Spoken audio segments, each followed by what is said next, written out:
Storm, earth, and fire, heed my call.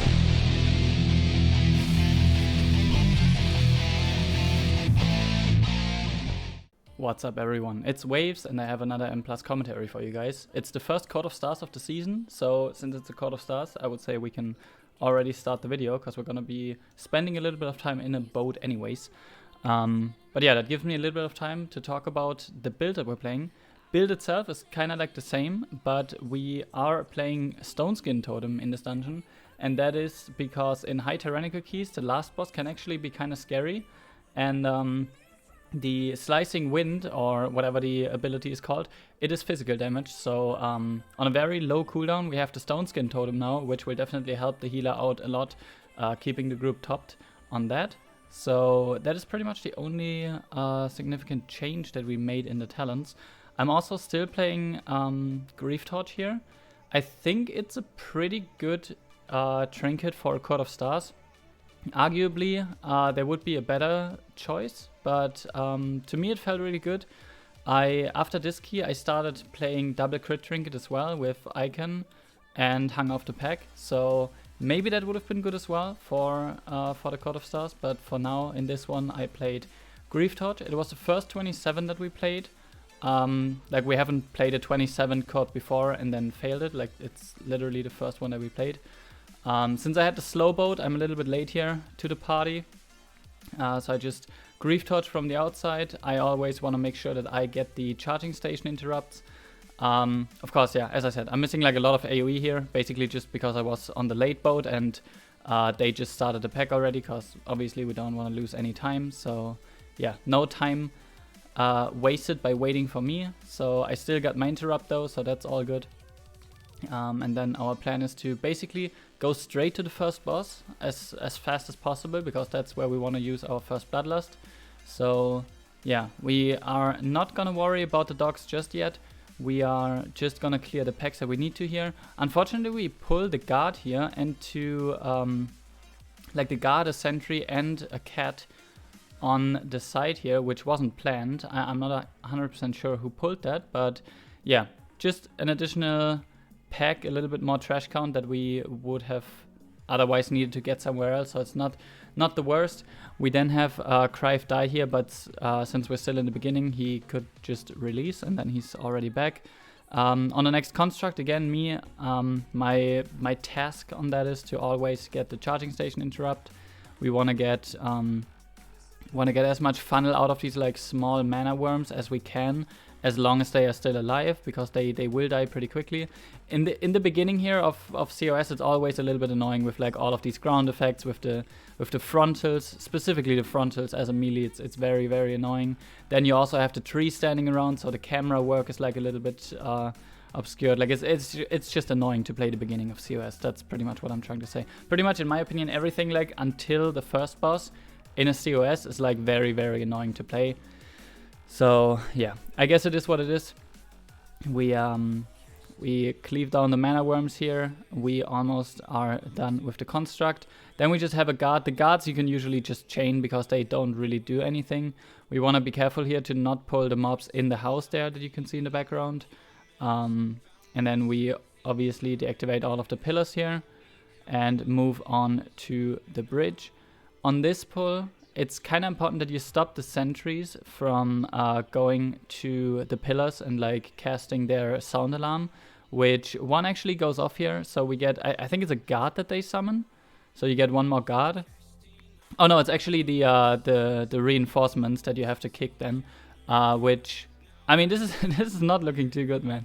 Like we didn't even stop the bell, so we got a reinforcement here. But at the end of the day, if we twist it around a little bit, right, we could say it's just an additional funnel target, since we have a lot of kicks and stuns and AoE CC anyway. So let's just say it was a tactical play to get more funnel into the important targets here. Yeah. Also, we don't really talk about that frontal, because at the end of the day, it could have been avoided. I think I was just like a little bit like unfocused here, because I was trying to figure out all of the kicks and stuff like that with the reinforcement and stuff like that. So I just didn't pay attention to the frontal.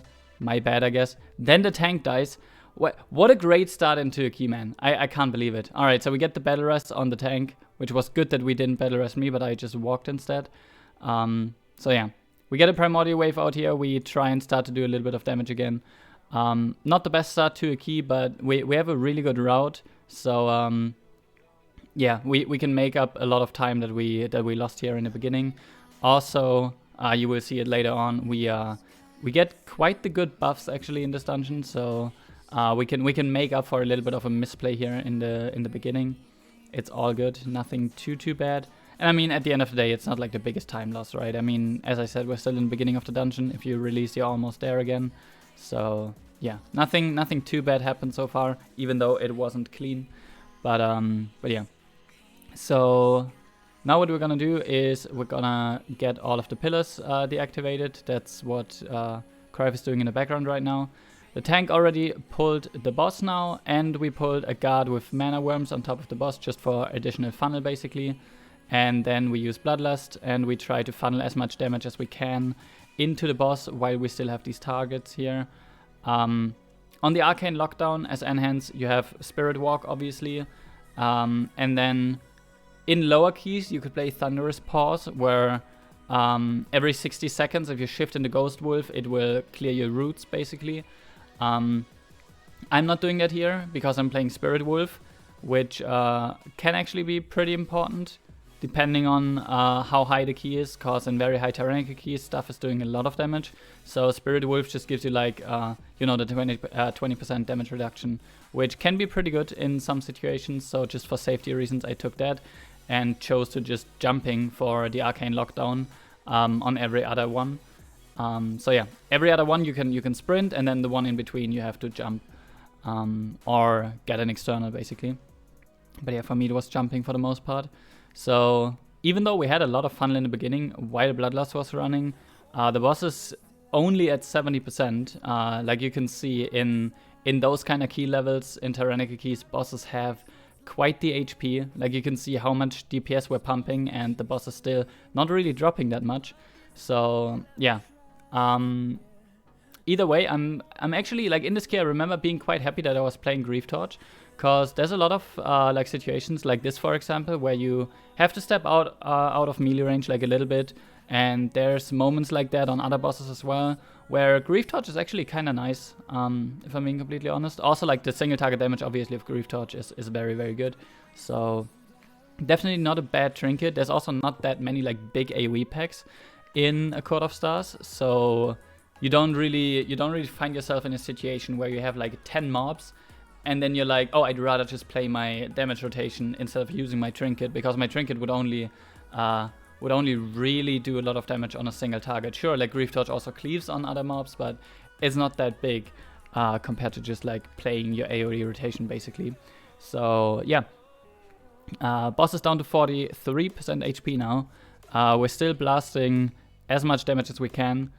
We only need to get it to 25% though, instead of like getting it to 0, because obviously you pretty much always have an alchemist in the group. So we have the poisoned flask or whatever it's called, where you only have to get the boss to 25% basically. So realistically that means that the boss is down to 10% now. So not that much we have to do. It's a bit unfortunate here on this boss fight with keeping the thundering buff for as long as you can, because chances are with a full melee group as well, and with all of these like ground effects and stuff like that you have to dodge that, it's hard to like dodge the mechanics and then also dodge your teammates to not clear the thundering debuff. So yeah, unfortunately not the biggest uptime on that one, and with that we get the boss to 25% and it's leaving.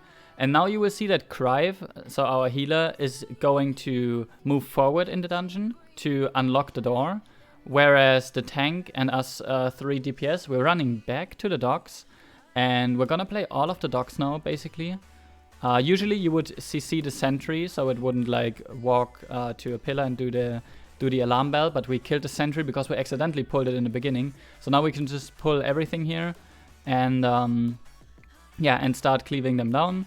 That's pretty much what we want to do now. There's nothing really that you need to heal here. Pretty much you just want to AoE CC everything as much as you can. Like we can use In-Cap Totem, Sundering, Thunderstorm, and then that's pretty much it. right? So then you just want to cleave them down. The tank randomly just rolls behind me here, so he turns the frontals. That was kind of scary, because yeah, all of these mobs have frontals, so you wanna make sure that you keep an eye out for those. Crive is back now, so he opened the door and then he can join us on the fight here, so that's pretty good. And then we pretty much just got a lot of like free trash count, because other than the one mob like the Arcanist or whatever it's called, I think it's called an Arcanist, there's nothing else you need to kick really. So yeah, you can just cleave everything down, nothing too scary happening there. And then the door is open here, so we can move on. We let the imps pass for once. On those here, on the Inquisitor mob, you want to make sure that you always interrupt the gaze from the glare. Sorry, the glare is what it's called, the searing glare. You want to always interrupt that. If you have free interrupts, you also want to kick the Bewitch, and then the Ice Storm. The Ice Storm is really, really important that you interrupt that. We get a Evoker Roar here into my Sundering, into a long leg sweep, and then we can just kill off the imps basically. It's always important that you have AoE CC for those ready. For us, it's most of the time gonna be a leg sweep, into a cap stun, into a Sundering, into a Thunderstorm, and the mobs will die before we even need to use all of them.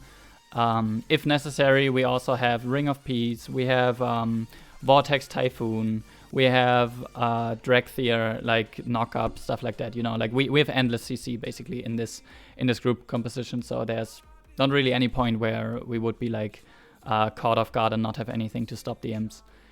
So yeah, next we fight an Enforcer here. In most cases, you want to chain an Enforcer onto like something else, because Enforcers, they have quite the HP, they take quite a long time, so that is why we get another Mistress here and a Legion Hound, and just play them together basically with it. I thought I was lined there behind that little corner, but I wasn't, so I just used my Astro Shift here because I got hit by the Enforcer cast. And yeah, that just creates funnel targets, so you can funnel damage into the Enforcer obviously, and also you get more trash count because you AoE instead of single target, which is always like good. We get another Grief Touch in here, so we get that on cooldown for the case that if someone dies, we get a good chunk of cooldown reduction on it obviously. And yeah, with that, the Enforcer is dead. Luckily, it's not a Sanguine week anymore, so we don't have to worry about positioning and stuff like that. Then we move over to the next Inquisitor. Inquisitor, again, kick the glare and make sure that you interrupt the Ice Storm. For the Ice Storm, we have leg sweep, we can Thunderstorm, as I just did there, because we want to move them over to the mini boss that we just spawned. So we gotta make sure that we get the interrupts and that we get the Ice Storm interrupted on the way over. So both of those I just did there, and then we can start AoEing them down. These trees, by the way, I'm sorry for how this looks with like all these leaves in the screen all the time, but like I can guarantee you, like playing like that, I don't know, man. It's terrible. Like, I don't know who designed it.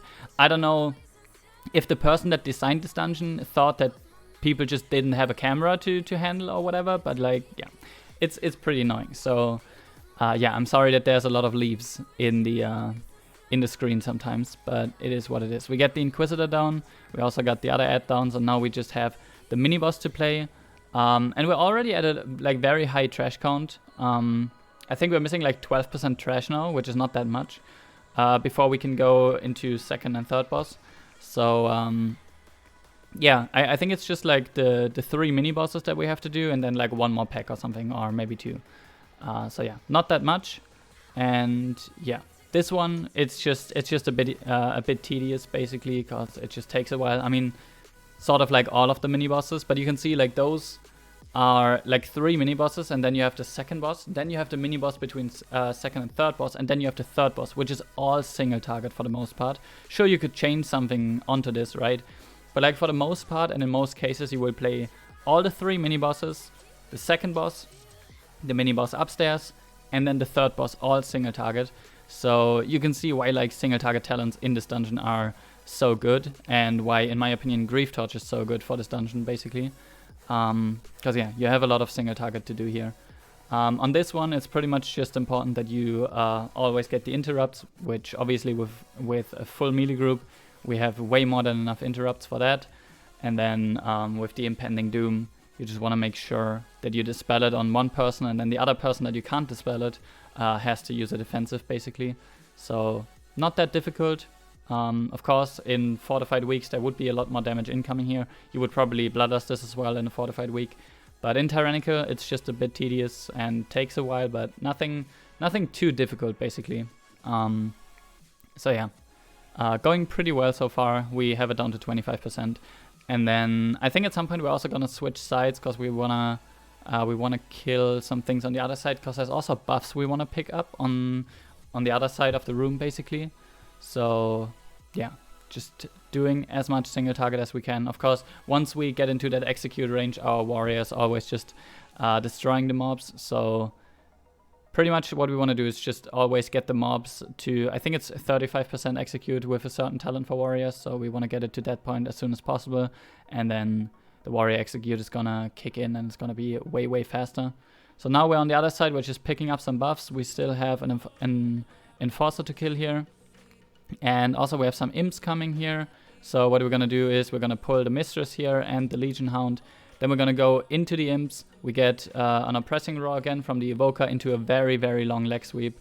And honestly, we don't even need any other CC here. I still thunderstorm them just to be sure. Also had capstun down just to, you know, to make sure that that nothing goes off here.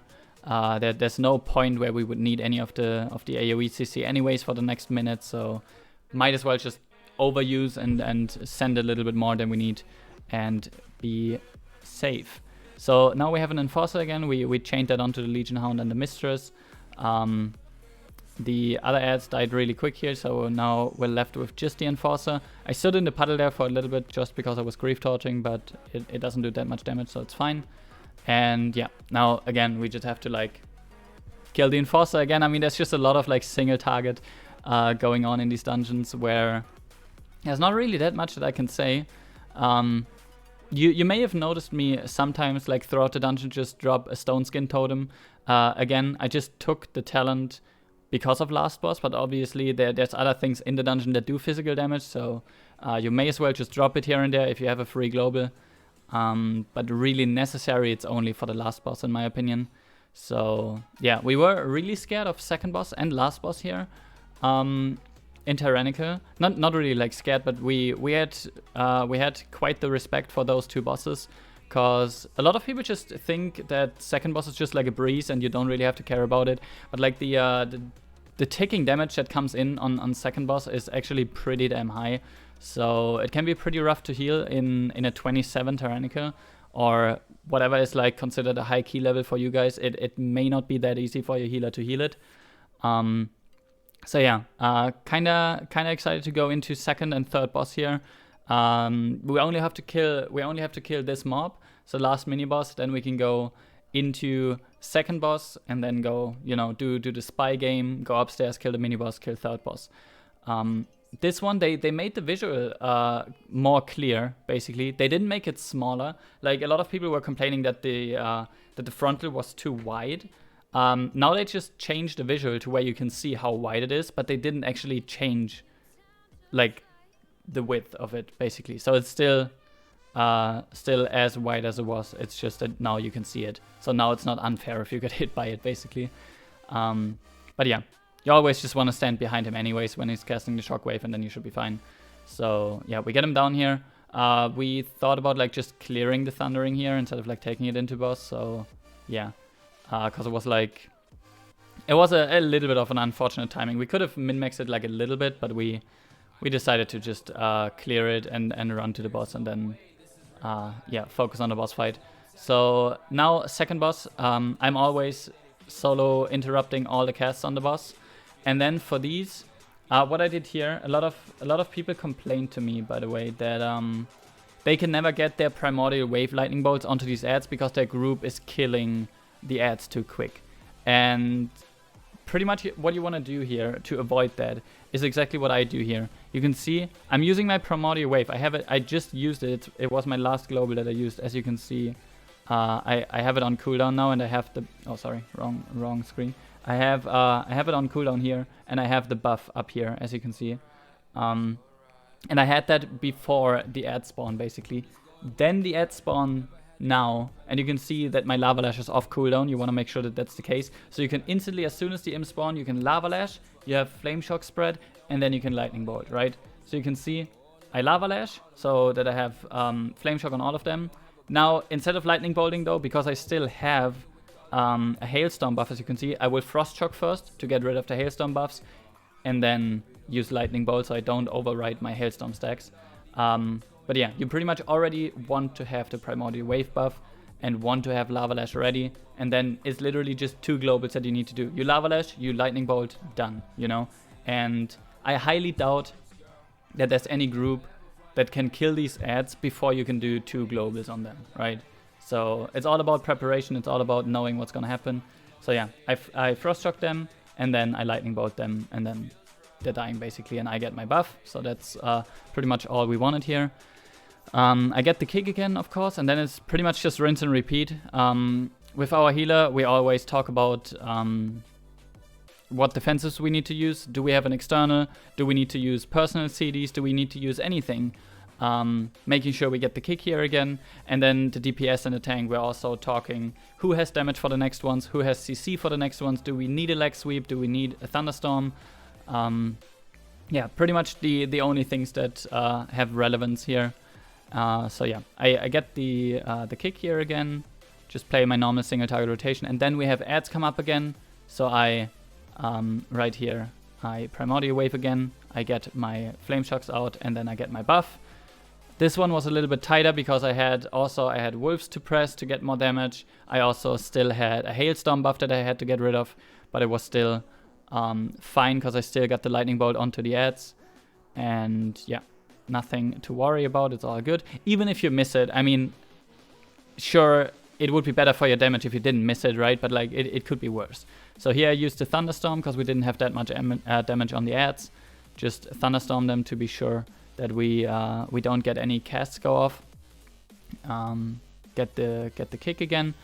And you can see that there's quite a bit of damage coming in. I mean, Crive is pumping 135k HPS at the moment, which is quite a lot.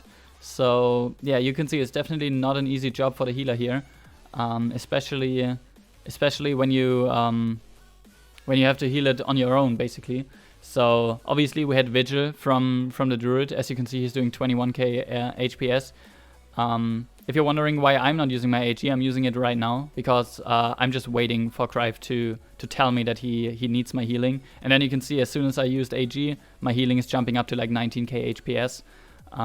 It's all about like basically knowing what your healer can heal and when he needs support. So it's always good if you have a pre-made and you know, have voice comms and your healer can tell you when to use what. So yeah, here we have the spy game. I'm going upstairs because I have Spirit Walk, I have Ghost Wolf, I have Windrush Totem, so I can just go get the clues. And once we have all 5 clues collected, we can start searching for the guy. It's male, long sleeves, gloves, no cape, dark vest. And I actually think that Crive is finding it here at some point. I think it's like, maybe it's upstairs actually. Maybe I saw it and I didn't like realize it. Usually we are quite fast when it comes to the spy game. This time we weren't. So yeah, I think the spy was actually in the pack that I was just in. I think Crive is like clicking on it once I jump down here, if I remember that correctly. Actually, we take a long time. Yeah, he found it now. So it was upstairs, in fact. I guess I just didn't see it. So a little bit of a time loss there, which realistically you want to finish this like a lot quicker, but I mean, it was like what, a 20 second time loss or something.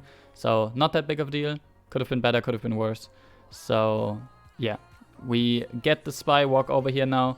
Now we just have to kill this mini boss, then go over to the last boss, and then the key is over. We have a little bit more than 7 minutes, so it should be fine. Of course, the last boss takes quite a bit because it's, well, a Tyrannicus 27 boss, so it has a lot of HP. But yeah, nothing that we can't manage. On these hypnosis bats, you can sunder them. So like on pull, I always have sunder ready, obviously. So I always tell my group they don't have to use any CC on it, because a lot of CC costs a global, and if they have to press a global that you don't need to press, then, you know, you kind of just want to tell them if you have Sunder, use Sunder because you press it for damage anyways, and then you also interrupt the bat. Because if they, for example, if they press a Stormbolt, then they don't do any damage with that global. Whereas if you press Sundering, you do damage with that global. So yeah, basically just be vocal and tell them not to waste the global there. And yeah, now I have Sunder again. I turn around, I Sunder the boss and the bat. And yeah, that's pretty much what you want to do here. Boss is almost dead. And then we have like 6 minutes. I mean, it's gonna be a little bit less. There's RP, which by the way, you can, I don't know if you knew this, you can guarantee that you get like slower RP, faster RP, where you don't have to wait as long, if you fail the spy thing once. So we will always have one person that runs in and just talks to any of the spies, just to get thrown out basically. Because if you get thrown out, then the RP that we're listening to now is the faster one. So yeah.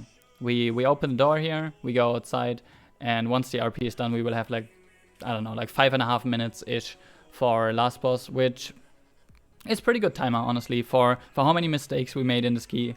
I feel like that, yeah, that 5.5 minutes for last boss, it's gonna be 5:20, but same thing, it's pretty good. So, yeah, on this fight, again, Stone Skin Totem, very important. You can almost use it for every single Slicing Maelstrom. It doesn't quite work out. You would have to like pre-place it by quite a bit to make sure that it like works out, and then even then it's like very difficult to time that you still get like full uptime. But even if you have it down for like part of the Slicing Maelstrom, it's still good. So yeah, I put it down right here a little bit early, so it's down for like 15 seconds here. You have it up for the full duration. And this is what we were a little bit scared of, actually, this boss fight. Because we anticipated it to be, like, pretty difficult to heal. And in reality, it turned out to just be fine. Like, Crive barely called for personals. He didn't really call for AG. Like, we were just fine playing it like this, you know? So, I didn't have to heal myself. I didn't have to like use anything out of the ordinary. He always just said, we're safe here, we're gonna drop for a second, then I top. Like it's all communicated, never panicking, nothing. We were just safe basically, which is really, really good. So next Slicing Maelstrom here, I can put down Stone Skin again. I put it down right now. And I also Astro Shift here, and there's just nothing happening. I'm sorry, by the way, for that sound right now. I forgot to turn my alerts off because I'm recording in OBS, obviously, and apparently there was someone that followed the stream, so thank you for that. But yeah, I'm sorry for the YouTube audience that I didn't. Oh, actually, wait, my sound's muted. I'm not sure if you could actually hear that, but yeah. Either way. Next Slicing Maelstrom, you can see my Stone Skin Totem was just on cooldown still for like a couple of seconds. So it is kind of bad to time it sometimes. If you place it a little bit too late, then it won't be up for the next one. But yeah, here you can see also if you're healer or like whatever range is baiting the blade searches. If you do a great job at like stacking them, which it will spiral out of control a little bit towards the end of the fight here for us personally, but yeah, if you do a great job at stacking them, then every time that the Piercing Gale is happening, it's pretty easy to dodge that. You can see all of them are stacked. We have one to the side now because we have it spiral out of control a little bit. But usually you would all just have them stacked in one place, and then all of the lines are like going in a straight line, and you can just stand next to it and just continue hitting the boss, which is very, very good. Again here, 5-second cooldown on the Stone Skin Totem when the Slicing Maelstrom was happening. It is what it is, I guess. So yeah, even though we have it spread a little bit further now with the blade surges, we still have spaces to stand, which is very, very good. Like it's not fully chaotic, even though now he's like baiting on the right side of the room instead of the left side. So now it's gonna get a little bit more sketchy here, but I mean there's still gonna be gaps in the lines that you can stand in, so it's not gonna be terrible. And yeah, that's pretty much all there is to it, right? Like we still have 2 battle reses, we still have 2 minutes left, 23% to go, so not too bad, not too bad. We're pumping around 70k single target, all of us, and yeah, I mean we haven't yet had to use a health potion, and we pretty much feel stable here. I don't know, I didn't even need to play Spirit Wolf in this key. Obviously I played it because I thought I had to. Like I thought that healing those Slicing Maelstroms would have been like way more way more difficult, and that Crive would have said like, oh, we don't have anything on this one, make sure that you live or whatever, and I have to sit in Ghost Wolf or whatever. But yeah, no, we were fine. We were very, very fine on this, and yeah, feels very good. Boss is down to 5%. We still have like 1minute and 23 left. I think if we played this key clean, if we didn't have like deaths in the beginning and downtime and packs that we pulled on accident and stuff like that, I think we could have timed this Court of Stars with like 3 minutes left approximately. So theoretically, I think there's a 28 possible. But yeah, I'm happy with that. I think it was a great key. I think it was a very great key. I'm not sure if I show my breakdown. I need to remember that. Like whenever I do keys on stream, I often forget to like show my breakdown at the end of the dungeon. I'm sorry for that. But yeah, 98.2k overall in a Tyrannica. I think that's pretty good. I'm happy with that. I think other than like the beginning, I think I played pretty clean. And yeah, was the first 27 that we did. I hope you enjoyed watching. I hope you learned something from it. Hopefully your next COS will be a little bit easier due to this video. I would appreciate you guys liking the video if you liked it. Leave a comment for the algorithm and to give me feedback or ask questions if you have any. I would appreciate that as well. I try my best to answer all the questions that you have. Or you can come into the live stream at twitch.tv/waveswow and hit me up directly and talk to me, sort of like face to face. And yeah, with that being said, I hope you have a great day. Thank you very much for watching, and I will see you guys in the next video or in the live stream. Peace.